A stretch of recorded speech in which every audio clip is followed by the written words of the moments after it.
due to internet problem. I was disconnected. Now, dear student, I am audible from your side. Dear student, Yes. I am talking about the recursive algorithm. Why recursive algorithm? That I already told you.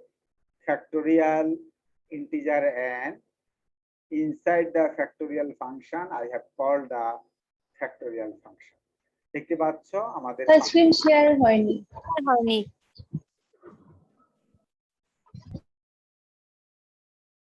Okay, Yes, sir. G sir, এখন ঠিক আছে। এই যে দেখতে পাচ্ছ আমাদের ফাংশনের নাম হচ্ছে ফ্যাক্টোরিয়াল। ফ্যাক্টোরিয়ালের ভিতরে বসে আমি আবার ফ্যাক্টোরিয়ালকে কল করেছি। আমাদের অরিজিনাল যে ফ্যাক্টোরিয়ালটা, factorial integer n, for this factorial function total required time is tn. Total required time is tn since factorial integer n. Since factorial integer n, so total required time tn. Here I have written also factorial n minus 1.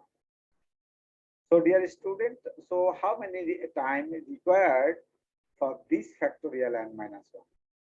Since factorial integer n, it requires tn time. So what is the time required for factorial n minus 1? It required time is tn minus 1. যখন এখানে n আছে, factorial integer n আছে, তখন যদি required time tn হয়, তাহলে factorial n minus হলে required time হচ্ছে tn মাইনাস 1।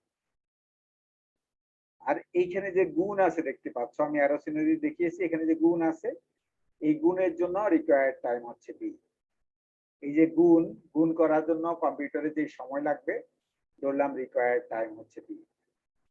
তাহলে লক্ষ্য করো এলসে, এই যে এলসে টোটাল টাইম কেমন লাগে, tn-1, এটা লাগে ফ্যাক্টোরিয়াল n minus 1 এর জন্য tn-1, আর গুণের জন্য লাগে যদি b, তাহলে tn-1 plus b। tn-1 plus b, this is the required time for else. তাহলে else এর জন্য required time হচ্ছে b। এবার আমি বের করি যে if এর জন্য required time কত। if যেহেতু হলো n এর মান যদি 1 হয়, লক্ষ্য করো n এর মান যদি 1 হয়, তাহলে আমি বলছি রিটার্ন n।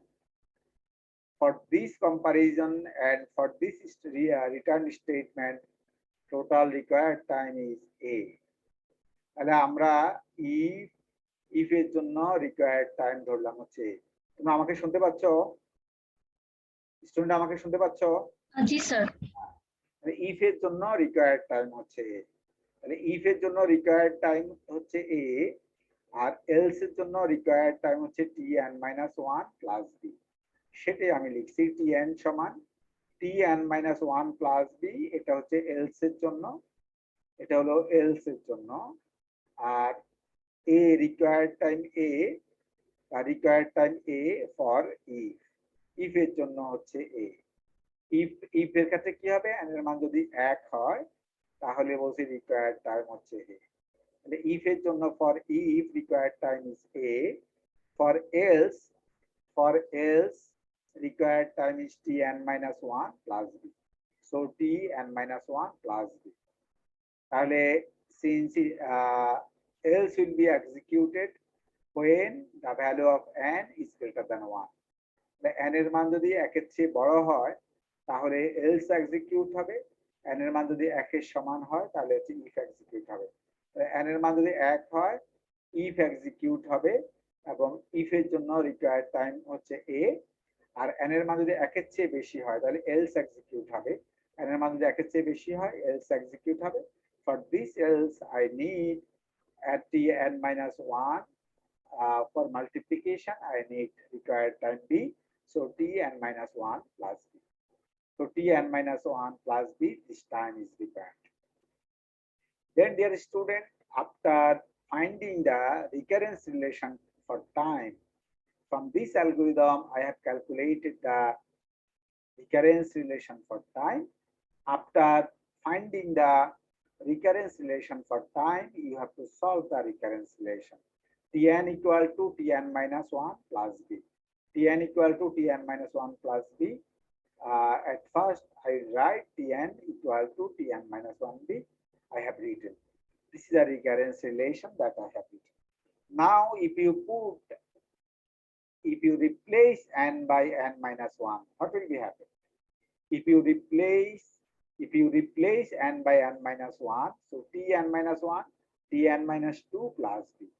তুমি হচ্ছে যে যদি n কে n minus 1 দিয়ে রিপ্লেস করো তাহলে আমি এই সাইড নোটের এটা পাবো। প্রথম লাইনে আবার বলছি, প্রথম লাইনে যদি n কে n minus 1 দিয়ে রিপ্লেস করো তাহলে হলো আমরা এই লাইনটা পাবো, সাইড নোটের লাইনটা পাবো।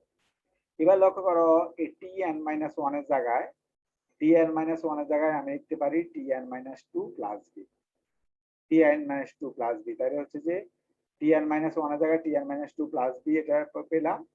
Tn minus 2 plus b যদি বসাই, b আর b যোগ করলে হচ্ছে 2b, b আর b যোগ করলে হচ্ছে 2b, তাহলে হচ্ছে আমি 2b লিখলাম। লক্ষ্য করো যখন এখানে 2 স্যার এতটুকু একটু আরেকবার বলবেন? এই যে এখানে বসাও, n এর জায়গায় n minus 1 বসাও প্রথম লাইনে, n এর জায়গায় n minus 1 বসালে এটা হবে প্রথম লাইনে Tn equal to Tn minus 1 plus b, এটা যদি বসাও তাহলে প্রথম লাইনে n এর জায়গায় যদি n minus 1 বসাও এটা হবে, সাইড নোটে এটা হবে কিনা দেখো। n এর জায়গায় n minus 1 বসালে সাইড নোটে এটা হবে নাকি হবে না? জি স্যার হবে। এবার হচ্ছে Tn minus 1 আর এটার বাম সাইডের দিয়ে দেখো, সাইড নোটের বাম সাইড লক্ষ্য করো, সাইড নোটের বাম সাইড এবং হচ্ছে Tn minus 1, এই Tn minus 1 এর জায়গায় সাইড নোটের ডান সাইড বসাচ্ছি, Tn minus 1 এর জায়গায় সাইড নোটের ডান পাশে বসাচ্ছি, তাই ডান পাশে বসালে Tn minus 2 plus b এটা হবে। Tn minus 2 plus b b আর b যোগ করলে হচ্ছে 2b, b আর b যোগ করলে হচ্ছে 2b, Tn minus 2, তাহলে Tn minus 2 plus 2b। লক্ষ্য করো যখন এভাবে ডট ডট দিছি, মানে এভাবে যদি করতে থাকি, এখানে যখন 2 আছে তখন b এর সাথে 2 আছে, আবার বলছি যখন এখানে 2 আছে b এর সাথে 2 আছে, এখানে আছে n minus 2 তখন b এর সাথে আছে 2, তাহলে হচ্ছে যে যদি Tn minus k হয়, 2 এর জায়গায় আমি k বসাইছি, t এর জায়গায় যদি 2 এর জায়গায় যদি আমি k বসাই তাহলে হচ্ছে যে এখানে k প্লাস এই, তাহলে এখানে b এর সাথে আছে 2, তাহলে হচ্ছে যে b এর সাথে হবে k। এবার লক্ষ্য করো আমি ধরলাম n minus k সমান 1, n minus k সমান 1 বসালাম, n minus k সমান এই যে ব্র্যাকেটের ভিতরে Tn minus k আছে, এই n minus k কে আমি 1 ধরলাম, এখানে সরল করলে আসবে k সমান n minus 1। তাহলে লক্ষ্য করো কি হচ্ছে, আমি কি পাচ্ছি, Tn minus k কে ধরলাম হচ্ছে 1, আর এখানে 1 বসালাম, তাহলে T1 প্লাস এখানে b k জায়গায় বসালাম হচ্ছে n minus 1, k জায়গায় n minus 1 বসালাম, সরল করলে হচ্ছে a প্লাস আর T1 সমান a, T1 সমান ও a কোথা থেকে পেলাম, লক্ষ্য করো Tn সমান a when n equal to 1, Tn সমান a when n equal to 1, Tn এর মান হচ্ছে a যখন n এর মান 1, তাহলে Tn এর মান a যখন n এর মান 1, n এর মান যদি 1 হয় তাহলে এখানে তুমি বসাইলে T1 এর মান পাওয়া যাবে a, T1 এর মান হচ্ছে আমি a পেলাম, কারণ n এর মান যেহেতু 1, তাহলে T1 সমান a when n equal to 1, that means if I put the value of n, if n is replaced by 1, so T1 equal to a, তাহলে এই T1 এর জায়গায় লিখলাম আমি a, T1 এর জায়গায় a লিখলাম, এখানে হচ্ছে যে bn প্লাস মাইনাস b, সরল করলে হচ্ছে bn plus a minus b, তাহলে এটাকে লিখতে পারি অর্ডার অফ n। দেখতে পাচ্ছ, তার মানে এই ফ্যাক্টোরিয়াল ফাংশনে টাইম যদি অ্যানালাইসিস করি তাহলে required time is order of n। সবাই বুঝতে পেরেছো না বুঝো নাই? ক্লিয়ার সবাই? জি স্যার। তাহলে রিকার্সিভ অ্যালগরিদমের টাইম বের করতে হলে কি করতে হবে? at first you have to find a recurrence relation for time, then you have to solve the recurrence relation, just like my way, এভাবে সলভ করতে হবে, সমাধান করতে হবে। মার্জ শর্টের ক্ষেত্রে তোমাদেরকে দেখাচ্ছি, আমাদের মার্জ শর্ট কিন্তু রিকার্সিভ অ্যালগরিদম, সেটা মার্জ শর্টের ক্ষেত্রে আমরা একটা রিকারেন্স বের করেছিলাম, then after that I have solved that recurrence relation and find out the order of n log n. এবার লক্ষ্য করো আরেকটা রিকার্সিভ অ্যালগরিদম লিখছি এখানে, integer addition, integer a, and if n equal to 1, return a and minus 1, return a and minus 1 plus add a and minus 1. তাহলে লক্ষ্য করো এই রিকার্সিভ অ্যালগরিদমের, এটা রিকার্সিভ অ্যালগরিদম। কেন রিকার্সিভ অ্যালগরিদম লক্ষ্য করো, কারণ হচ্ছে যে তোমার মূল ফাংশনের নাম হচ্ছে এডিশন, মূল ফাংশনের নাম হচ্ছে addition. I have first two parameter, one is array a, another one is number of elements n। তাহলে হচ্ছে যে লক্ষ্য করো এখানে বলছি রিটার্ন, এলসে বলছি return a and minus 1 plus addition and a and minus 1। তাহলে এখানে আমি কি করলাম দেখতে পাচ্ছ, এখানে আমি যেটা করলাম সেটা হচ্ছে যে এডিশন ফাংশনকে আবার কল করেছি। মূল ফাংশনের নাম হচ্ছে এডিশন, এখান থেকে এডিশন ফাংশনকে আবার কল করেছি, সিধা রিকার্সিভ ফাংশন। তাহলে যদি মূল এডিশন ফাংশনের রিকোয়ার্ড টাইম ইজ tn হয়, কারণ এখানে n আছে, লক্ষ্য করো total number of elements are n, so because of that I have written tn, so total time equal to tn, that I have, so total time I have written here, total time, so tn here when n is greater than n, that means total required time is tn. This is also a addition function, but here I have n minus 1. Since I have n minus 1, required time is t n minus 1. For this addition, required time is b. So total required time is t n minus 1, t n minus 1 plus b. t n minus 1 plus b, t n minus 1 plus b. তাহলে else এর জন্য time লাগবে কত, এই এডিশনের জন্য time লাগবে t n minus 1, আর যোগ করার জন্য হচ্ছে b, তাহলে t n minus 1 plus b। আর লক্ষ্য করো এইখানে যদি হয় এই ইফ এর জন্য টাইম লাগবে, রিকোয়ার্ড টাইম হচ্ছে n এর মান যখন 1 তখন সেই ইফ এ ঢুকবে, এবং ইফ এর জন্য রিকোয়ার্ড টাইম ধরছি হচ্ছে আমরা a, আমি লিখছি n এর মান যখন 1 তার মানে ইফ এর জন্য। আর এলস এর জন্য যদি হয়, এলস এর জন্য হচ্ছে tn minus 1 আর রিকোয়ার্ড টাইম হচ্ছে t, তাহলে হচ্ছে যে n is greater than 1। তাহলে এখানে হচ্ছে n এর মান 1 এর জন্য হচ্ছে a, রিকোয়ার্ড টাইম হচ্ছে যে a, আর n এর মান যদি 1 এর চেয়ে বেশি হয় অর্থাৎ এলস এর জন্য tn minus 1 হচ্ছে যে এটার জন্য, আর এখানে প্লাস আছে, প্লাসের জন্য ধরলাম b, তাহলে হচ্ছে tn minus 1 প্লাস b। এটা সলিউশন আগের মতোই, একটু আগে যেটা তোমাদেরকে আমি সলভ করে দিচ্ছি এটার মতোই solution. So because of that it requires order of n। তাহলে এই অ্যালগরিদমেরও টাইম লাগবে অর্ডার অফ n। আমি দুইটা রিকার্সিভ অ্যালগরিদম দিয়ে তোমাদেরকে দেখিয়েছি, মার্জ সর্ট দিয়ে দেখিয়েছি, কুইক সর্ট দিয়ে দেখিয়েছি। আমরা টোটাল 4টা রিকার্সিভ অ্যালগরিদমের টাইম কমপ্লেক্সিটি অ্যানালাইসিস দেখেছি, ও হিপ শর্টও দেখিয়েছি, হিপ শর্টও দেখিয়েছি। শুধু 5টা রিকার্সিভ অ্যালগরিদমের টাইম কমপ্লেক্সিটি অ্যানালাইসিস আমি দেখাইছি। সুতরাং হচ্ছে যে I hope that you have understood what I am trying to say. তো সুতরাং হচ্ছে দেখতে পাচ্ছ আমরা টাইম বের করছি অর্ডার। কারো বুঝতে সমস্যা থাকলে আমাকে বলতে পারো। Dear student, do you have any problem? বুঝতে পেরেছো না বুঝো নাই? স্যার বুঝেছি। স্যার বুঝেছি। তোমার নিজের পারতে হবে। এবার আসো যে গ্রোথ অফ ফাংশন, এই টপিকটা আমি নিয়েছি মূলত ফোরম্যানের বই থেকে। কেমন? ফোরম্যানের অ্যালগরিদম বই থেকে। তো হচ্ছে যে এখানে হচ্ছে এই যে আমরা অর্ডার লিখি, লক্ষ্য করো এই যে অর্ডার লিখলাম না, এই যে টাইম কমপ্লেক্সিটি হচ্ছে অর্ডার লিখলাম বিগ ও এন, এইখানে লিখলাম হচ্ছে লক্ষ্য করো বিগ ও এন। এই যে আমরা টাইম কমপ্লেক্সিটি গুলা এইভাবে বিগ ও দিয়ে লিখি, তো আসলে বিগ ও মানে কি? তো হচ্ছে শুধু কি বিগ ও দিয়ে লেখা যায় নাকি আরো অন্য কিছু দিয়ে লেখা যায়? তো হচ্ছে থিটা দিয়ে লেখা যায়, বিগ ও দিয়ে লেখা যায়, লিটল ও দিয়ে লেখা যায়, ওমেগা দিয়ে লেখা যায়। লক্ষ্য করো এখানে আমি বলছি যেহেতু আমরা লক্ষ্য করো এই পর্যন্ত আমরা ইনসারশন সর্টে দেখেছি, ইনসারশন সর্টে বেস্ট কেস হচ্ছে অর্ডার অফ n, ইনসারশন কেসে ওয়ার্স্ট কেসে হচ্ছে order of n square, average কেসে হচ্ছে অর্ডার অফ n স্কয়ার। আবার আমরা দেখেছি হিপ শটে হচ্ছে n log n, আমরা দেখেছি মাস শটে হচ্ছে n log n, আমরা দেখেছি হচ্ছে যে একটু আগে দেখেছি ফ্যাক্টোরিয়াল এ হচ্ছে অর্ডার অফ n, আমরা দেখেছি এখানে এডিশন হলো একটা অ্যারেতে n সংখ্যক ডাটা আছে সেগুলো যোগ করার জন্য হচ্ছে order of n।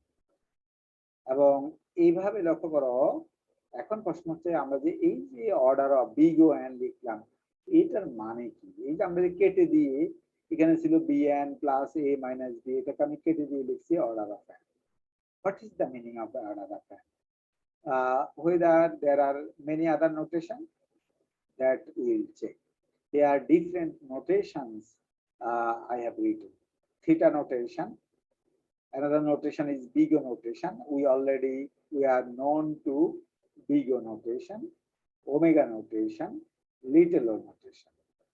So, dear student, here the growth of function chapter, we will know 4 types of notation: theta notation, omega notation, theta notation, big O notation, omega notation, little o notation. So different types of notation we will study. Now my question is, what is the meaning of theta? Theta notation. What is the meaning of big O notation? What is the meaning of omega notation? What is the meaning of little o notation? At first, I will talk about the theta notation. মনে করো তুমি time কমপ্লেক্সিটিতে এক জায়গায় আসলো tn সমান order theta n square. এই theta n square মানে কি?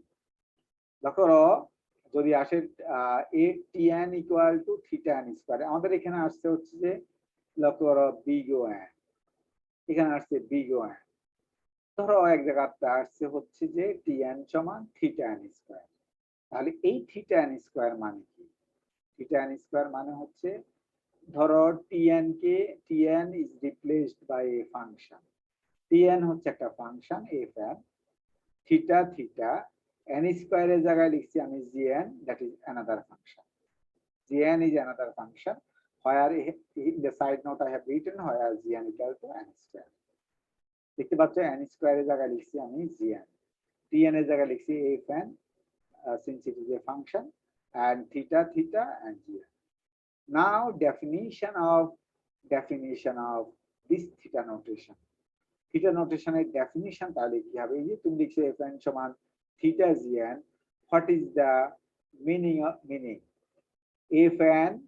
fn colon there exist positive constant c1 c2 and n0. দেখতে পাচ্ছ আমি এখানে বলছি there exist positive constant c1 c2 and n0, c1 c2 n0 ধরলাম। তাহলে এখানে হচ্ছে যে fn, লক্ষ্য করো fn আছে মাঝখানে, fn আছে মাঝখানে, fn এর এক পাশে আছে c1 gn, আরেক পাশে আছে হচ্ছে c2 gn। দেখতে পাচ্ছ তোমরা এই যে fn মাঝখানে আছে fn, লক্ষ্য করো মাঝখানে আছে fn, মাঝখানে আছে fn, মাঝখানে fn আছে, fn এর নিচ দিয়ে আছে c1 gn, তার মানে fn হচ্ছে বড়, fn হচ্ছে বড়, c1 gn হচ্ছে ছোট। এই যে c1 লক্ষ্য আমি লিখছি c1 gn হচ্ছে ছোট, fn হচ্ছে বড়, আর c2 gn হচ্ছে সবচেয়ে বড়, fn এর চেয়ে বড়। তো c2 gn হচ্ছে c2 gn হচ্ছে সবচেয়ে বড়। For all n is greater than equal to n0। তাহলে লক্ষ্য করো এখানে হচ্ছে যে n is greater than n0 এটা লিখলাম। তাহলে হচ্ছে যে বলছি n is 0, তাহলে হচ্ছে লক্ষ্য n0 n এর মান n0 চেয়ে বড় হইতে হবে। এই যে n0 দেখতে পাচ্ছ, এই যে আমি n0 বলছি n এর মান হইতে হবে n0 চেয়ে বড়, তাহলে n এর মান n0 চেয়ে বড়। এই অংশের দিকে লক্ষ্য করো, গ্রাফের দিকে লক্ষ্য করো, n0 ডান দিকে, n0 ডান সাইডের দিকে লক্ষ্য করো, n0 ডান সাইডের দিকে লক্ষ্য করো, n0 ডান সাইডের দিকে লক্ষ্য করো, n0 ডান সাইডের দিকে লক্ষ্য করো, n0 ডান সাইডে হচ্ছে fn হচ্ছে মাঝখানে, c1 gn হচ্ছে সবচেয়ে ছোট, c2 gn হচ্ছে সবচেয়ে বড়। তাহলে fn হচ্ছে মাঝখানে, c1 gn হচ্ছে সবচেয়ে ছোট, c2 gn হচ্ছে সবচেয়ে বড়। এটা হচ্ছে n0 ডান সাইডে দিয়ে লক্ষ্য করো, কারণ n0 ডান সাইডে মানে হচ্ছে যে n এর মান n0 চেয়ে বড় বা সমান, আর n0 বাম সাইডে হচ্ছে n এর মান n0 চেয়ে ছোট। তাহলে n এর মান n0 চেয়ে বড়, এই অংশ দিয়ে লক্ষ্য করো, fn হচ্ছে মাঝখানে, c1 gn হচ্ছে ছোট, c2 gn হচ্ছে বড়, তার মানে এই দিস কন্ডিশন স্যাটিসফাইড, এই কন্ডিশনটা হোল্ড করে। যেহেতু এই কন্ডিশনটা হোল্ড করে, তাহলে n এর মান n0 এর ডান সাইডে, তাহলে তুমি লিখতে পারবা fn সমান থিটা জিএন। fn সমান থিটা জিএন n0 ডান সাইডে লিখতে পারবা, বাম সাইডে লিখতে পারবা না, কারণ বাম সাইডে কিন্তু এই কন্ডিশনটা c1 gn fn c2 gn এই কন্ডিশনটা হোল্ড করে না, এই কন্ডিশনটা হোল্ড করে না। তাহলে হচ্ছে যে এই কন্ডিশনটা লক্ষ্য করো, এই কন্ডিশনটা হোল্ড করে n0 ডান সাইডে। সুতরাং n0 ডান সাইডে আমরা লিখতে পারবো fn সমান থিটা জিএন। এটা বুঝছো কিনা? আগে ডেফিনিশনটা বুঝছো কিনা, তারপর আমি একটা एग्जांपल দিতে যাচ্ছি। এই ডেফিনিশনটা সবাই বুঝছো না বুঝো নাই? ডিয়ার স্টুডেন্ট, স্যার বুঝি নাই। আর স্যার আরেকটা কোশ্চেন, স্যার ওই গ্রাফে মানে C1 C2 যেটা, সেটা তো 0 পয়েন্ট থেকে শুরু হলো, কিন্তু FN টা একটু উপর থেকে শুরু হলো কেন? আমি বলছি যে এই শর্তটা ফুলফিল করতে হবে। c1 gn তুমি যদি fn সমান থিটা জিএন তখনই লিখতে পারবা, fn সমান থিটা জিএন তখনই লিখতে পারবা যদি এই শর্তটা ফুলফিল করে। fn সমান থিটা জিএন লিখতে পারবা যদি এই শর্তটা ফুলফিল করে। তুমি গ্রাফের দিকে তাকাও, এই শর্তটা ফুলফিল করতেছে c1 gn less than equal two fn less than equal two c2 gn, এই শর্তটা ফুলফিল করতেছে কোন জায়গায়? n0 এর বাম সাইডে না ডান সাইডে? বলো, n0 এর বাম সাইডে না ডান সাইডে? বলো, গ্রাফের দিকে তাকাই বলো। ডান সাইডে। ডান সাইডে, কারণ ডান সাইডে fn মাঝখানে থাকতে হবে এবং c1 gn সবচেয়ে ছোট হইতে হবে, c2 gn হচ্ছে সবচেয়ে বড় হইতে হবে। সেটা n0 ডান সাইডেই কেবলমাত্র স্যাটিসফাই করে। n0 যেহেতু ডান পাশে স্যাটিসফাই করে, তাহলে n0 ডান সাইডে আমরা লিখতে পারবো fn সমান থিটা জিএন। fn সমান থিটা জিএন লিখতে পারবো হচ্ছে ডান সাইডে, n0 ডান সাইডে লিখতে পারবো। সেজন্য লিখছি যে যেহেতু এই শর্তটা স্যাটিসফাই করতে হবে, fn সমান থিটা জিএন লিখতে হলে এই শর্তটা স্যাটিসফাই করতে হবে। So to satisfy this condition, I have to look at the right side of the n0. Right side of the n0, c1 is in the middle position, c1 gn is smaller and c2 gn is larger.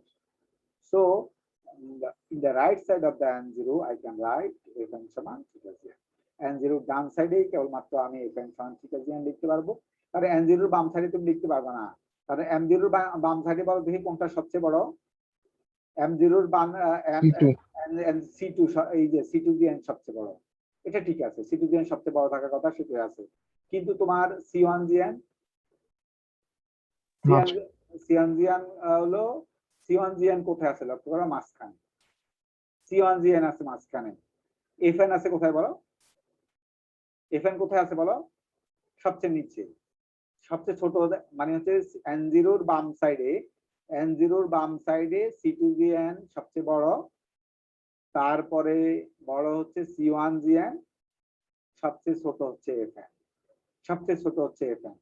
তাহলে সবচেয়ে ছোট যদি fn হয়, তাহলে তুমি হচ্ছে n0 এর বাম সাইডে কিন্তু fn সমান থিটা জিএন লিখতে পারবে না, কারণ এই শর্তটা ফুলফিল করে না, এই শর্তটা ফুলফিল করে না, n0 এর বাম সাইডে এই শর্তটা ফুলফিল করে না। এই শর্ত অনুসারে বলছে f1 মাঝখানে থাকতে হবে, c2 gn উপরে থাকতে হবে, c1 gn নিচে থাকতে হবে।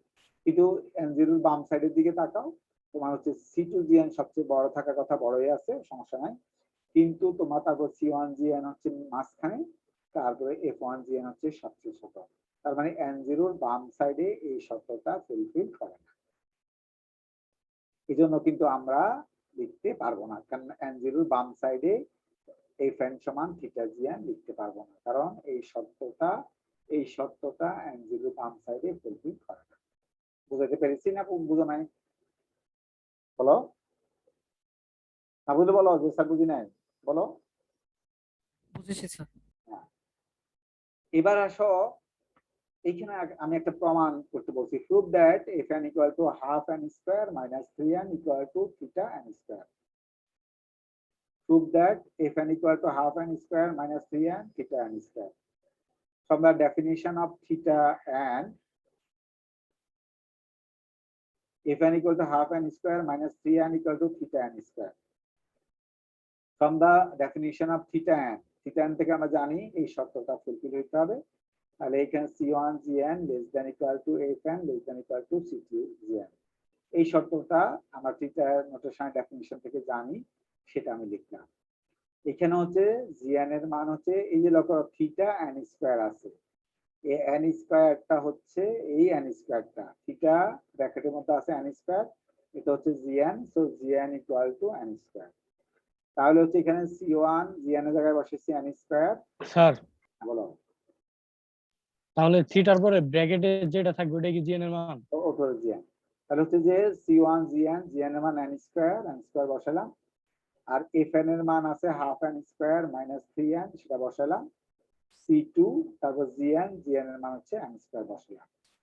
এবার হচ্ছে টোটালটাকে আমি যদি n স্কয়ার দিয়ে ভাগ করি তাহলে কি হবে, n স্কয়ার দিয়ে ভাগ করি তাহলে কি হবে, এটা হচ্ছে C1, এখানে হচ্ছে C1, এখানে হচ্ছে হাফ মাইনাস 3/n, আর এখানে হচ্ছে C2। আমরা n স্কয়ার দিয়ে ভাগ করলাম, টোটালটাকে n স্কয়ার দিয়ে ভাগ করলে এটা হয় C1 এর সাথে n স্কয়ার কেটে যাবে, আর এখানে হচ্ছে হাফের সাথে n স্কয়ার আছে জন্য শুধু হাফ, আর 3n এর সাথে হচ্ছে n স্কয়ার দিয়ে ভাগ করলে হচ্ছে 3/n, C2 লিখলাম।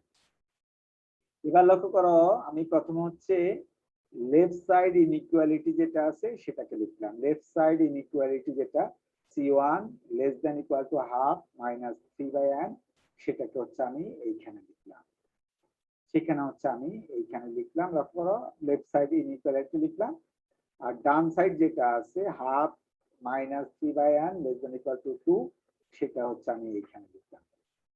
এবার হচ্ছে লক্ষ্য করো এখানে যেটা করতে হবে, কারণ এখানে যে তোমার C1 C2 ছিল, লক্ষ্য করো বলছে পজিটিভ কনস্ট্যান্ট, C1 C2 এবং n0 এর মান যেটা আছে সেটা বলছে পজিটিভ হইতে হবে।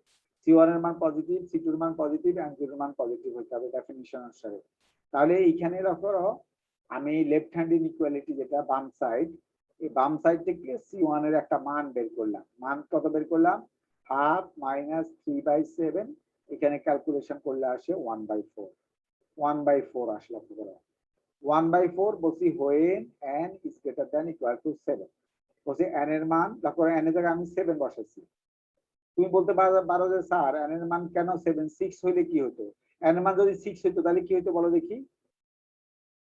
n এর মান যদি 6 হইতো C1 0 আসতো, C1 এর মান 0 আসতো, C1 এর মান 0 হতো, কিন্তু আমাকে বলছে C1 কে পজিটিভ হইতে হবে, C1 কে পজিটিভ কনস্ট্যান্ট হইতে হবে।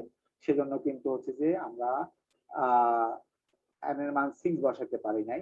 n এর মান 5 বসালে কি হবে বলো দেখি, n এর মান 5 বসালে স্যার নেগেটিভ। নেগেটিভ। নেগেটিভ আসবে, নেগেটিভ হলে তুমি বসাতে পারবে না, কারণ তোমাকে বলছে পজিটিভ হইতে হবে। সুতরাং সেজন্য বলছি n এর মান is greater than equal to 7 হইতে হবে।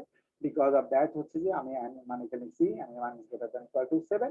If I put n equal to 7, in that case I have got C1 equal to 1/4, 1/14. 1/14 is positive constant that I have got. সুতরাং আমি এখানে পেয়েছি, সেটা ব্যাখ্যা আমি এখানে দিছি এই তোমাদেরকে বোঝানোর জন্য। n এর মান 1 বছরের নেগেটিভ, n এর মান 2 বছরের নেগেটিভ, n এর মান 3 বছরের নেগেটিভ, n এর মান 4 বছরের নেগেটিভ, n এর মান 5 বছরেও নেগেটিভ, n এর মান 6 বসালে শূন্য হয়ে যাচ্ছে এখানে। তাহলে হচ্ছে কিন্তু n এর মান 7 বসালে কেবল পজিটিভ। তাহলে হচ্ছে যে n এর মান 7 বসালে প্রথম পজিটিভ পাওয়া যাচ্ছে, এরপর থেকে সবই পজিটিভ। সুতরাং হচ্ছে যে n এর মান যদি আমরা 7 বসাই তাহলে C1 এর মান 1/40। এবার হচ্ছে right side inequality. Right side inequality কি হবে, রাইট সাইড ইনইকুয়ালিটি যেটা হলো half minus 3/n less than equal two C2, এটা তো লক্ষ্য করো C2 এর মান পজিটিভ, আবার C2 এর মান তোমার পজিটিভ পাইতে হবে, কারণ according to definition C2 must be positive. তাহলে আমরা C2 এর মান পজিটিভ পাবো কিভাবে, লক্ষ্য করো এখানে আমি তোমাকে ব্যাখ্যা দিচ্ছি যে n এর মান 1 হইলেও কিন্তু ট্রু, C2 এর একটা পজিটিভ মান সম্ভব। তুমি বলতে পারো স্যার n এর মান 2, n এর মান যদি 1 বসায় তাহলে এটার মান নেগেটিভ, এটার মান নেগেটিভ, কারণ নেগেটিভ যদি হয় এটার মান যদি নেগেটিভ হয়, আমি বলছি C2 এর মান কিন্তু এটার চেয়ে বড় হইতে হবে। তাহলে কি পজিটিভ মান পাওয়া সম্ভব নাকি সম্ভব না বলো,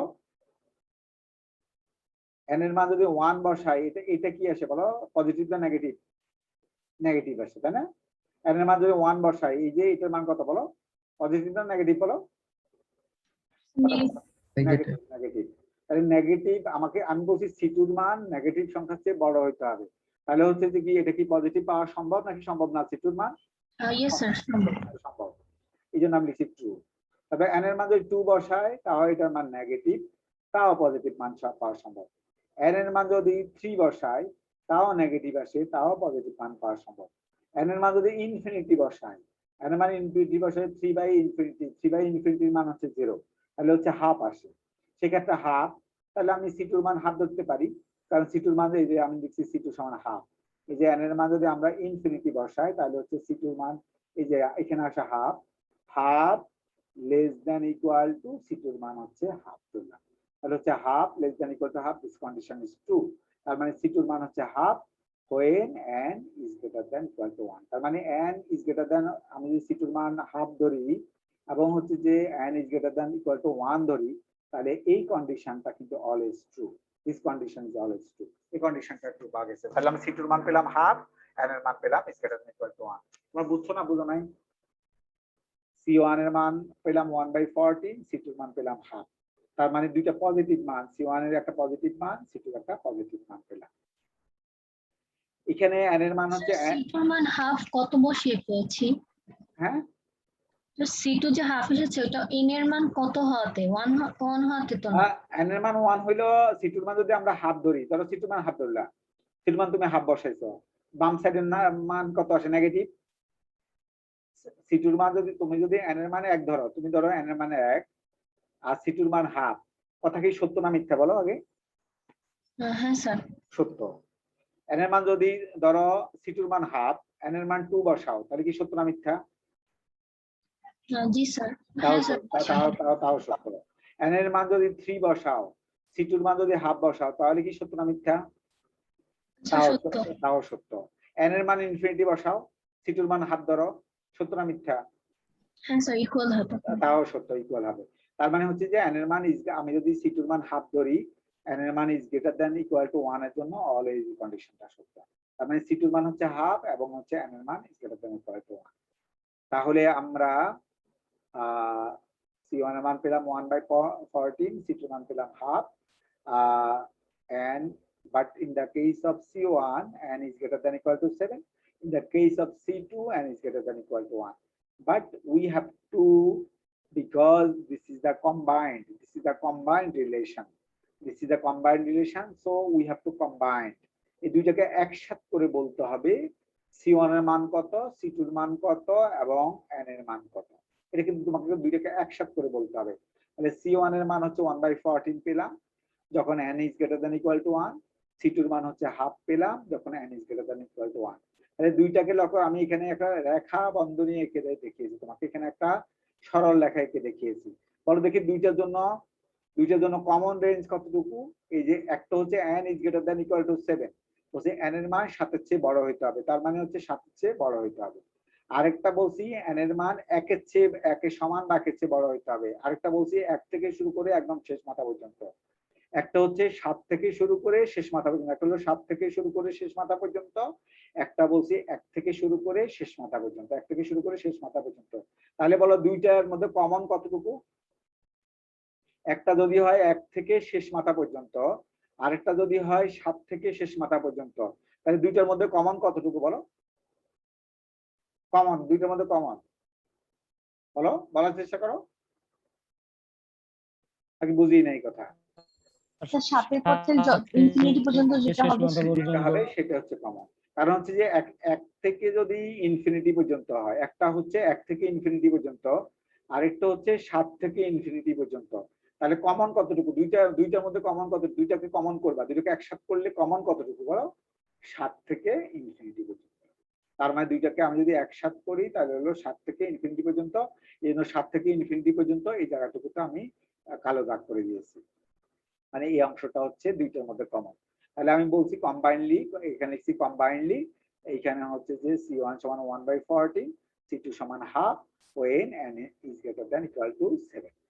তার মানে তোমার হচ্ছে লক্ষ্য করো কম্বাইন্ড করলে n এর মান হচ্ছে যে is greater than equal to 7। তার মানে তোমার n0 এর মান কত পাইছে লক্ষ্য করো, তোমার এখানে ডেফিনিশনে একটা n0 ছিল, লক্ষ্য করো n is greater than equal to n0। বলো দেখি তোমার n0 এর মান কত পেয়েছো? n0 এর মান কত পেয়েছো? n0 এর মান কত পেয়েছো বলো? 7। n0 এর মান আমরা কত পেয়েছি বলো? n0 এর মান কত পেয়েছি বলো? এই যে ডেফিনিশন একটা n0 ছিল, এই n0 এর মান পেয়েছি হচ্ছে আমরা 7। n0 এর মান তোমার 7 পেয়েছি। তার মানে হচ্ছে n0 এর মান 7 এর জন্য 1/c1 এর মান 1/14, c2 এর মান 1/2, n0 সমান হচ্ছে 7। তাহলে আমরা কি পেলাম? আমাদের থিটা নোটেশনের মূল ছিল যে c1gn less than equal two fn less than equal two c2gn। এই কন্ডিশনটা সত্য হইতে হবে থিটা নোটেশন লিখতে হলে। তাহলে c1 এর মান লিখছি 1/14, fn এর মান লিখলাম, fn তো fn, gn লিখলাম, আর c2 জায়গায় হচ্ছে হাফ বসাইলাম, আর gn বসালাম when n is greater than equal to 7। তাহলে এই কন্ডিশনটা কিন্তু আমরা সত্য পাচ্ছি, অর্থাৎ c1 এর একটা পজিটিভ মান পাওয়া গেছে, c2 এর একটা পজিটিভ মান পাওয়া গেছে, n0 এর একটা পজিটিভ মান 7 পাওয়া গেছে। যেহেতু c1 এর একটা পজিটিভ মান পাওয়া গেছে, c2 এর পজিটিভ মান পাওয়া গেছে, n0 এর একটা মান পাওয়া গেছে, so we can write fn সমান থিটা gn। fn সমান থিটা gn আমরা লিখতে পারবো, যেহেতু c1 এর পজিটিভ মান পাওয়া গেছে, c2 এর পজিটিভ মান পাওয়া গেছে, n0 এর একটা পজিটিভ মান পাওয়া গেছে, সুতরাং হচ্ছে যে আমরা লিখতে পারবো fn সমান থিটা gn। gn সমান কত দেখো? gn সমান তোমার হচ্ছে n স্কয়ার। সুতরাং হচ্ছে যে যদি আমরা n স্কয়ার বসাই তাহলে সেই ক্ষেত্রে হচ্ছে যে থিটা n স্কয়ার। তাহলে fn সমান থিটা n স্কয়ার। বুঝছো না বুঝো নাই?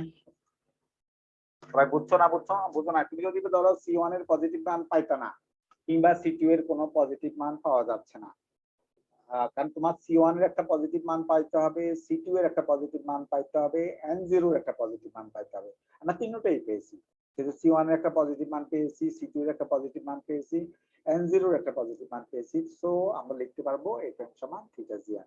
gn সমান কত? gn সমান তুমি লিখছো হচ্ছে n square, so I have put n square. তাহলে হচ্ছে যে fn সমান থিটা n স্কয়ার। এটা প্রমাণ করতে বলছিলাম, প্রুভ দ্যাট fn সমান half n square minus 3n সমান থিটা n স্কয়ার। বুঝছো না বুঝো নাই? বুঝছো না বুঝো নাই? হ্যাঁ, কথা কি বুঝছো না বুঝো নাই বলো?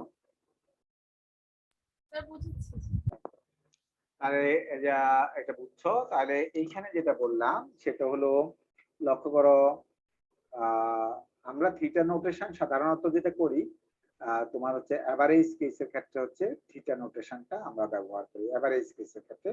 সুতরাং হচ্ছে এভারেজ কেসের ক্ষেত্রে লক্ষ্য করো, tn এর মান থাকবে মাঝখানে, আর হচ্ছে যে ম্যাক্সিমাম যেতে পারবে c2gn পর্যন্ত, মিনিমাম যাইতে পারবে হচ্ছে c1gn পর্যন্ত।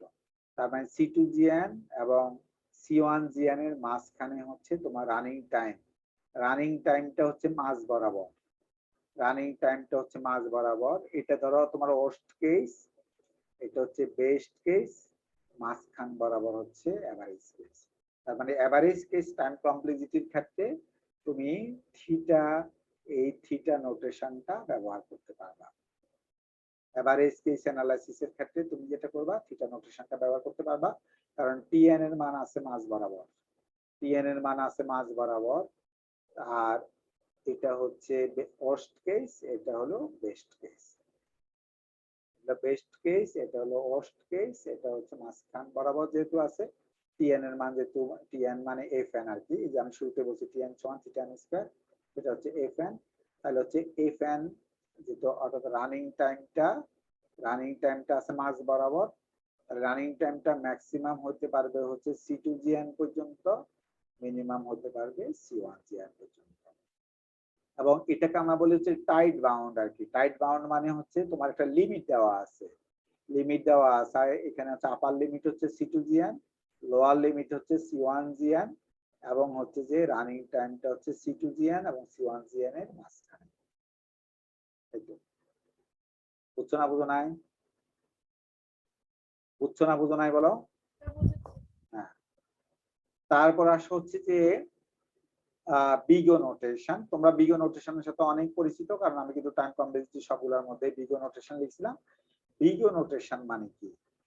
বিগো নোটেশন মানে হচ্ছে তুমি হচ্ছে যে এই যে বিগো নোটেশনের ডেফিনিশন দেওয়া আছে, বিগো নোটেশন কিন্তু টাইট বাউন্ড না, শুধু আপার বাউন্ড দেওয়া আছে, অর্থাৎ তুমি ম্যাক্সিমাম কত হবে, বিগ নোটেশন দিয়ে দিলে বোঝা যাবে যে ম্যাক্সিমাম কত হতে পারবে, ম্যাক্সিমাম কত হতে পারবে। তার মানে হচ্ছে টাইম হলো ম্যাক্সিমাম সিজিএন পর্যন্ত হতে পারবে, টাইমের মান ম্যাক্সিমাম সিজিএন পর্যন্ত হতে পারবে। আগের মতোই ডেফিনিশন লক্ষ্য করো, এই যে এইখানে আমি দুইটা গ্রাফ দিয়েছি, এফএন সমান বিগো জিএন। জিএন মানে কি তোমরা জানো, একটু আগে আমি বলছিলাম।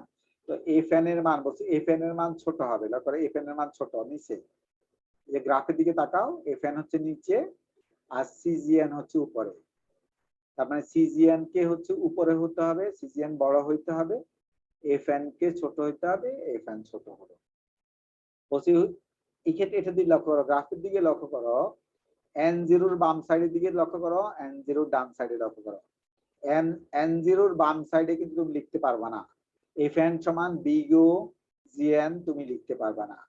এন জিরোর বাম সাইডে এফএন সমান বিগো জিএন তুমি লিখতে পারবা না। কেন পারবা না? কারণ এন জিরোর বাম সাইডে এফএন হচ্ছে বড়, এন জিরোর বাম সাইডে হচ্ছে এফএন বড়, সিজিএন হচ্ছে ছোট। সিজিএন হচ্ছে ছোট, এফএন হচ্ছে বড়, তাহলে এন জিরোর বাম সাইডে কিন্তু বিগো নোটেশন লেখা যাবে না। এন জিরোর ডান সাইডে কেবলমাত্র লিখতে পারবা, কারণ এন জিরোর ডান সাইডে এফএন হচ্ছে ছোট, সিজিএন হচ্ছে বড়। সেজন্য বলছি f n less than equal to c g n হইতে হবে। when n is greater than equal to n0, তাহলে n0 ডান সাইডেই কেবলমাত্র সম্ভব, n0 বাম সাইডে সম্ভব হয় নাই, কারণ n0 বাম সাইডে fn হচ্ছে বড়, সিজিএন হচ্ছে ছোট। কারণ এই শর্ত বলছে fn ছোট হইতে হবে, সিজিএন বড় হইতে হবে। কিন্তু n0 বাম সাইডের দিকে যদি তুমি তাকাও, n0 বাম সাইডে হচ্ছে সিজিএন ছোট, fn হচ্ছে বড়। সুতরাং হচ্ছে যে in the left side of the n0 you cannot write fn equal to big O gn।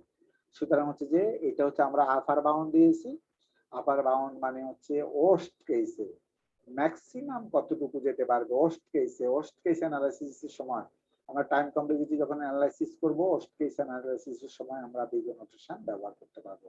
কারণ হচ্ছে যে বিগ নোটেশনের ক্ষেত্রে সে কিন্তু হাইস্ট কতটুকু টাইম লাগে সেটা সম্পর্কে তোমাকে ধারণা দেবে, হাইস্ট কতটুকু মানে টাইম লাগবে। সুতরাং হচ্ছে যে সেটা হচ্ছে ওয়ার্স্ট কেস, ওয়ার্স্ট কেসে হচ্ছে তোমার সেই ধারণা, ওয়ার্স্ট কেসের সময় তুমি হচ্ছে এটা বিগ নোটেশন ব্যবহার করতে পারবা। আর এভারেজ কেসে বলছে হচ্ছে থিটা নোটেশন ব্যবহার করতে পারবা। এটা বুঝছো? বিগ নোটেশন বুঝছো না বুঝো নাই? বিগ নোটেশন ক্লিয়ার নাকি ক্লিয়ার না বলো? হ্যাঁ, সবাই বুঝছো না বুঝো না বিগ নোটেশন? বুঝেছি sir.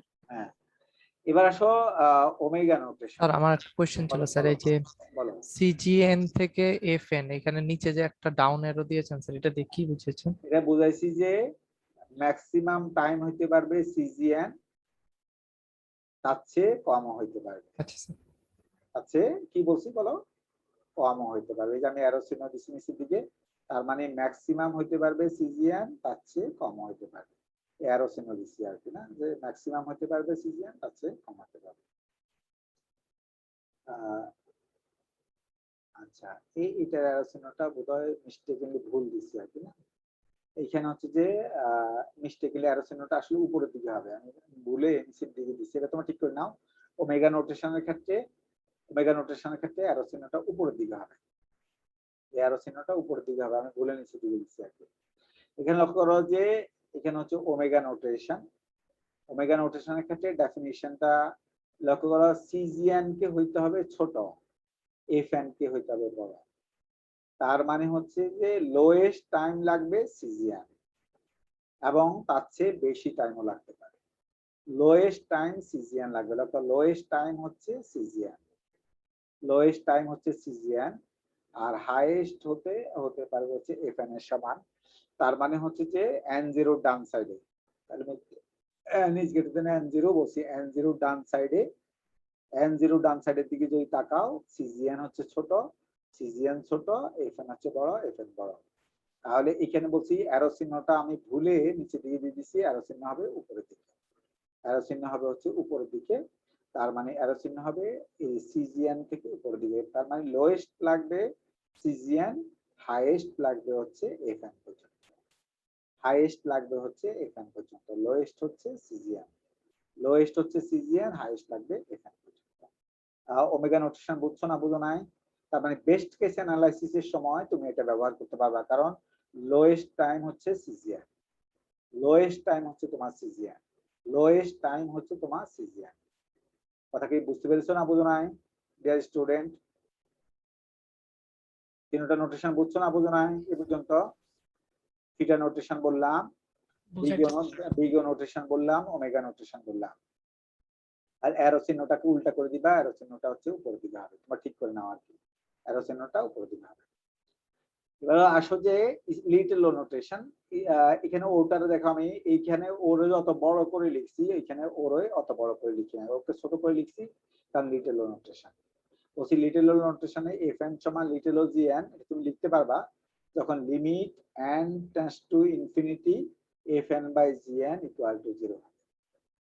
If this condition satisfied, if this condition satisfied, so in that case fn সমান little o gn, you can write fn সমান little o gn। এখানে আমি একটা एग्जांपल দিয়েছি, লক্ষ্য prove that fn equal to 6n square little o n cube।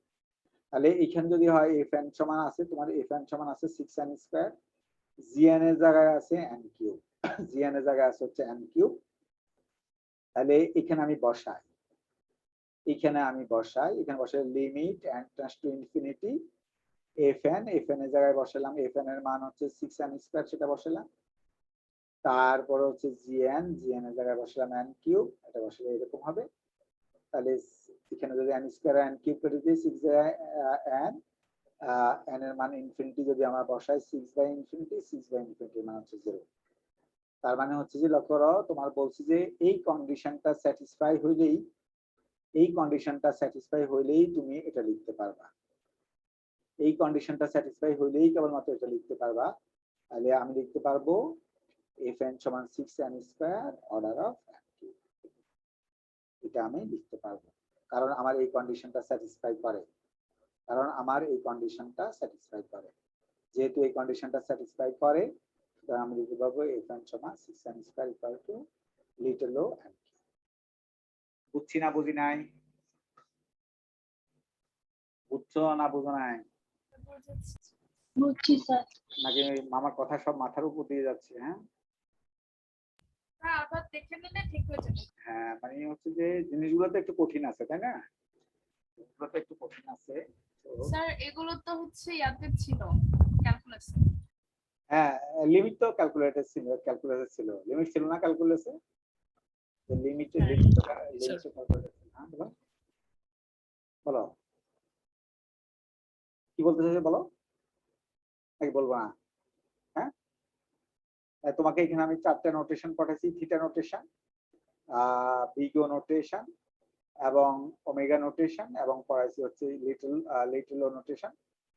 এই 4টা notation দিয়ে অনেকগুলো প্রুফ ফোরম্যানের বইতে করা আছে। আমি একটা করে দিছি প্রুফ, একটা করে দিছি, দুইটা করে দিছি, আমি দুইটা প্রুফ করে দিছি তোমাকে।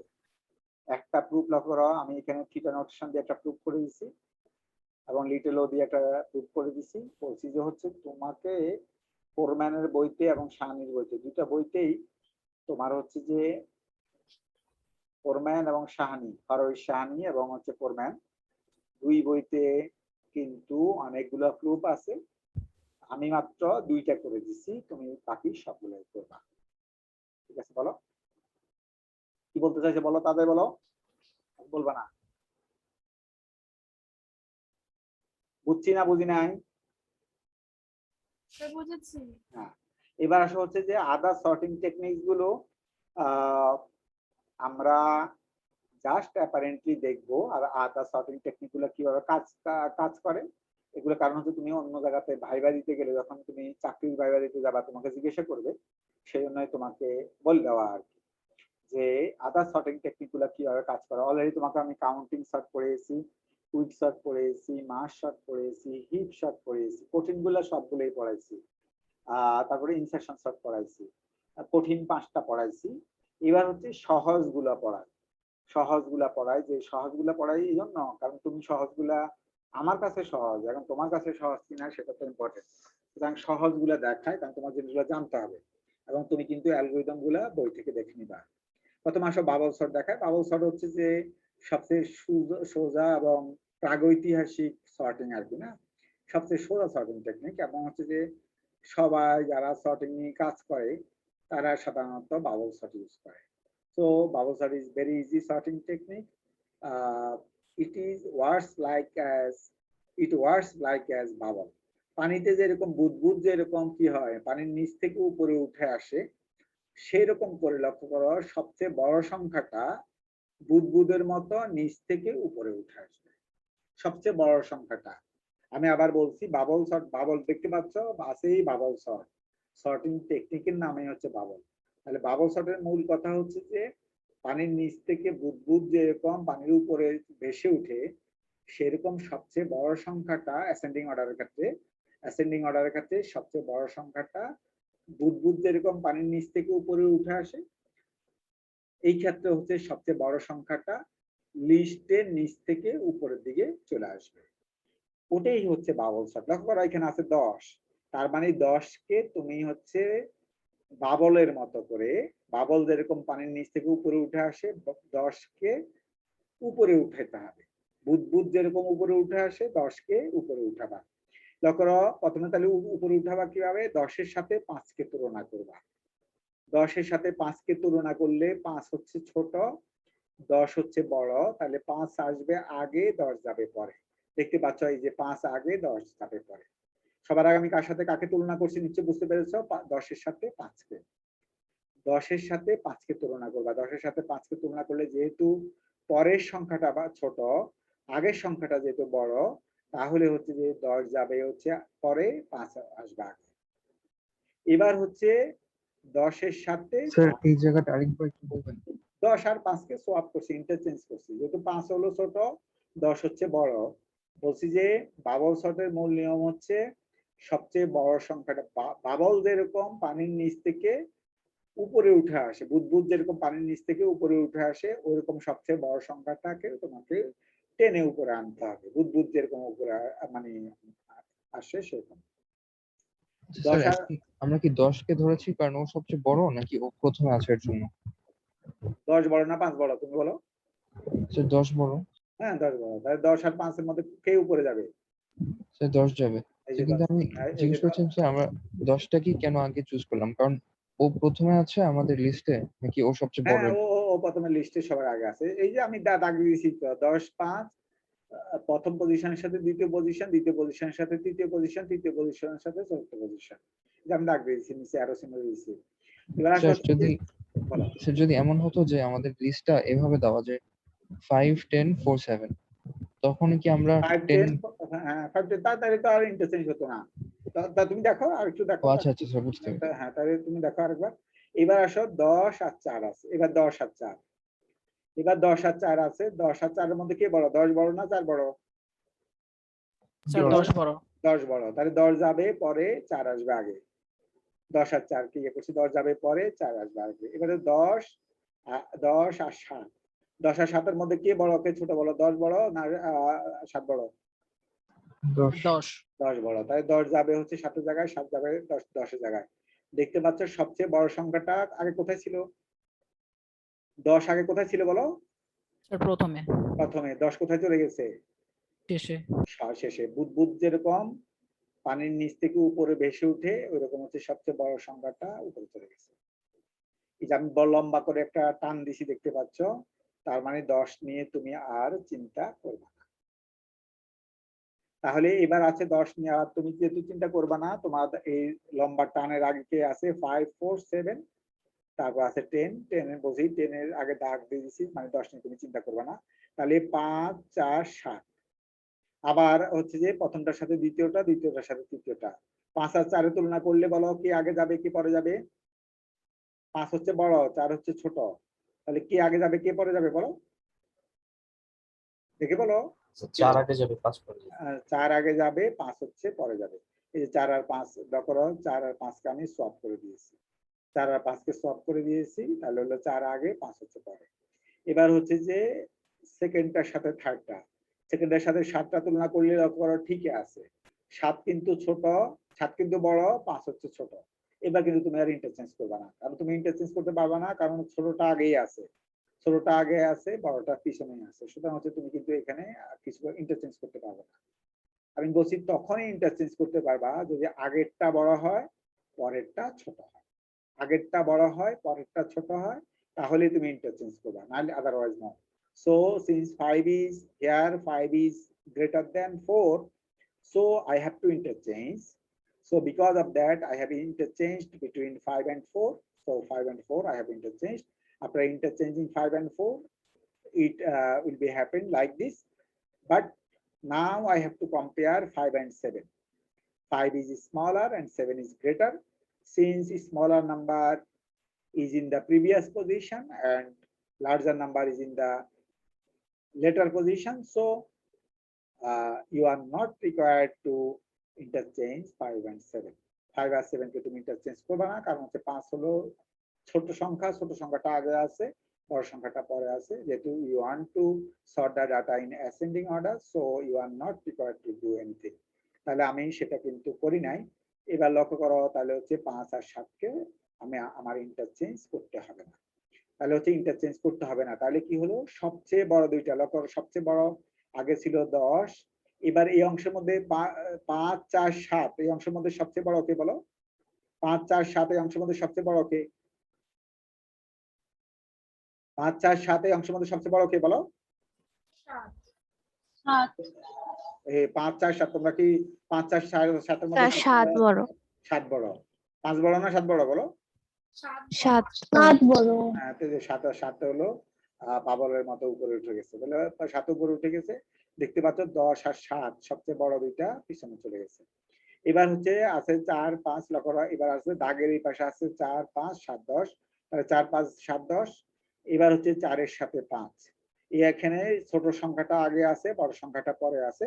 So you are not required to do start দাও খেলি ক্লাসিক কেন এই যে ছেলে কথা বলবো না, তাহলে হচ্ছে 4 আর 5 কে লক্ষ্য করো, কাস্টম খেলবা এই যে কথা বলবো না, 4 আর 5 লক্ষ্য করো, 4 এবং 5, 4 আর 5, এই 4 আর 5 কে লক্ষ্য করো, কিছুই করতে হবে না, কারণ 4 আগেরটা বড় আছে, পরেরটা আগেরটা ছোট আছে, পরেরটা বড় আছে। আগেরটা যদি ছোট হয় পরেরটা যদি বড় হয় তাহলে মনে রাখবা কিছুই করতে হবে না। আবার বলছি, আগেরটা যদি ছোট হয় পরেরটা যদি বড় হয় কিছুই করতে হবে না, কিন্তু আগেরটা যদি বড় হয় পরেরটা যদি ছোট হয় তাহলে তোমাকে ইন্টারচেঞ্জ করতে হবে। এটা করছি প্রথমে থেকেই করছি, 10 আর 5 ইন্টারচেঞ্জ করছি, 5 আর 10 হয়ে গেছে। তাহলে এখানে লক্ষ্য করো কিছুই যেহেতু করতে হবে না, তাহলে লক্ষ্য করো সবচেয়ে বড়টা পিছনে আছে, তাহলে 5 7 10, লক্ষ্য করো সবচেয়ে বড় তিনটা পিছনে চলে গেছে। তো সবচেয়ে যেহেতু আমার সংখ্যায় আছে 4টা, সবচেয়ে বড় তিনটা পিছনে চলে গেছে, তাহলে বাকিটা আর কিছু করতে হবে না, তাহলে বাকিটা যেটা আছে সেটা করে ফেলছি। তাহলে আমার সর্টের অর্ডার লক্ষ্য করো, ডাটা ছিল 10 5 4 7, আমার ডাটা ছিল 10 5 4 7, হয়ে গেছে 4 5 7 10, তার মানে সর্টের অর্ডার হয়ে গেছে। বাবল সর্ট বুঝছো কিনা, না বুঝলে আমাকে বলো। বাবল সর্ট বুঝছো না বুঝো নাই? ডিয়ার স্টুডেন্ট, স্যার বুঝতে পারছি। জি স্যার, বুঝতে পেরেছি। একজনে কিন্তু ডাটা দিয়ে ভাইবা দিতে গেলে কোনো রাতে চাকরির ভাইবা দিতে গেলে জিজ্ঞাসা করবে, বলো বাবুল সর্টকে 4 টাকা দিলাম, বাবুল সর্ট কি কাজ করে? পারবা না পারবা না? স্যার পারবো। পারবো ইনশাআল্লাহ। এবার হচ্ছে আসো সিলেকশন সর্ট। আমি এগুলা হলো সর্টিং টেকনিক, অ্যালগরিদম বা টাইম কমপ্লেক্সিটি এগুলো নাই। এগুলা তুমি নিজে করবা, কারণ তোমাকে স্যার কিন্তু এগুলা মানে হচ্ছে যে আমি অনেকগুলো করে দিচ্ছি টাইম কমপ্লেক্সিটি বা কতগুলো টাইম আমাদের কমপ্লেক্সিটি। বাইনারি সর্ট নেই। হচ্ছে যে তুমি হচ্ছে যে এই যে এইখানে বাইনারি সর্ট না বাইনারি সার্চের কথা বলছো, ওগুলা ওটা তো পড়াবো আমি। তো আমি যেটা বলছি হচ্ছে যে এখানে বাবল সর্ট যেটা আছে, তো বাবল সর্টের লক্ষ্য করো টাইম কমপ্লেক্সিটি হচ্ছে order of n square. Bubble সর্টের টাইম কমপ্লেক্সিটি তুমি লাইন বাই লাইন, তুমি অ্যালগরিদমটা নিবা, নিয়ে লাইন বাই লাইন করবা, লাইন নাম্বার ধরে ধরে, যেহেতু আমরা সিলেকশন সর্টের জন্য করছি ওর উপরে লাইন বাই লাইন করবা, তুমি পাবা order of n square, order of n square পাবা। বাবল সর্টের টাইম কমপ্লেক্সিটি হচ্ছে অর্ডার অফ n স্কয়ার। এগুলো সোজা সর্টিং টেকনিক, এই জন্য হচ্ছে যে আমরা সংক্ষেপে বলছি। তাহলে বাবল সর্টের টাইম কমপ্লেক্সিটি হচ্ছে অর্ডার অফ n স্কয়ার, এটা মাথায় রাখবা। বাবল সর্টের টাইম কমপ্লেক্সিটি হচ্ছে অর্ডার অফ n স্কয়ার। এবার হচ্ছে সিলেকশন সর্ট। সিলেকশন সর্ট হচ্ছে 10 5 4 7। লক্ষ্য করো সিলেকশন সর্টের নিয়ম হচ্ছে সবচেয়ে বড়টাকে খোঁজা। তুমি খুঁজবা সবচেয়ে বড় কে, বলো দেখি সবচেয়ে বড় কে। 10 5 4 7 এর মধ্যে সবচেয়ে বড় কে? 10 সবচেয়ে বড়টা চলে যাবে, সবচেয়ে বড়টা সবার আগে সবচেয়ে বড়টা খুঁজবা, খুঁজে সবচেয়ে বড়টাকে ওই অংশে সবার শেষে পাঠিয়ে দিবা। সবচেয়ে বড়টাকে খুঁজে সবচেয়ে বড়টাকে পিছনে পাঠিয়ে দিবা, তাহলে হবে। তাহলে 10 5 4 7 এটার মধ্যে সবচেয়ে বড় 10, তাহলে 10 কে যদি আমি সবচেয়ে সবার পিছিয়ে পাঠিয়ে দেই তাহলে 10 আর 7 কে সোয়াপ করতে হবে। তাহলে লক্ষ্য করো 7 এর জায়গায় চলে যাবে 10, 10 এর জায়গায় চলে আসবে 7। তাহলে সবচেয়ে বড়টা পিছিয়ে চলে গেছে, দেখতে পাচ্ছ? বুঝছো না বুঝো নাই? প্রথম লাইন বুঝছো না বুঝো নাই? বুঝছি স্যার। সবচেয়ে বড় খুঁজবা, সবচেয়ে বড় খুঁজবা, সবচেয়ে বড় খুঁজবা, সবচেয়ে বড় খুঁজছি। 10 5 4 7 সবচেয়ে বড় খুঁজে পাইছি 10। তাহলে সবচেয়ে বড়টা কে শেষেরটার সাথে, আগে সবচেয়ে শেষেরটার সাথে তুমি ইন্টারচেঞ্জ করবা, করলে হচ্ছে 10 যাবে 7 এর জায়গায়, 7 যাবে 10 এর জায়গায়, তাহলে এরকম হয়ে যাবে। এবার হচ্ছে লক্ষ্য করো সবচেয়ে বড়টা যেহেতু পিছনে চলে গেছে, সবচেয়ে বড়টা নিয়ে আমার আর চিন্তা করতে হবে না। সবচেয়ে আমি লম্বা করে দাগ দিয়ে দিচ্ছি, দেখতে পাচ্ছ?